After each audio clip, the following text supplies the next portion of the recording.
RetroControllers.com presents Vector Tankage.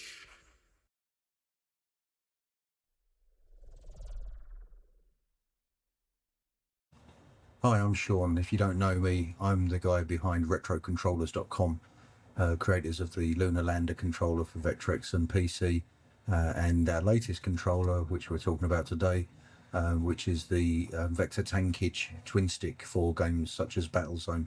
And this one works with multiple platforms. So anyway, today I'm going to talk about the mechanical design, or some aspects of the mechanical design, and just give you a little bit of insight into how this thing goes together, what's inside the unit that ships to customers, and we'll go from there. So on this controller chassis, what I've done is I've assembled one side on the mechanical assembly anyway, and the other side I'm just going to talk through what's actually underneath all of the components. So what we have here is a joystick shaft. I've already assembled the 5-button through there, so the cables through the center of the shaft, and then the finished controller has outer shells that bolt over that. And then what we have is a centering grommet, which brings the stick back to center. There's a shaft goes through the center with various bearings and bushes, etc. And then the movement of the stick activates micro switches that are either side. So on this side, I've got the disassembled joystick shaft. So we have the joystick shaft again, so the cables feed through the center of it. We have an arrangement here, so bearings that support the shaft, they fit into the chassis of the controller like that. And then the arrangement here is a little bit like the crankshaft or a camshaft on a car engine. So these bearings are clamped through these blocks here, so you don't get to see them from the outside, so they clamp over there. And then on the outside of the shaft we have thrust bearings, so very small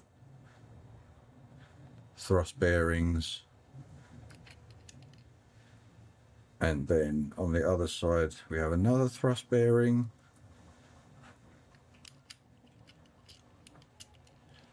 and then outside of those, move that shaft over a little bit, outside of those we have these retaining fixings, so they fit on the outside of the shaft.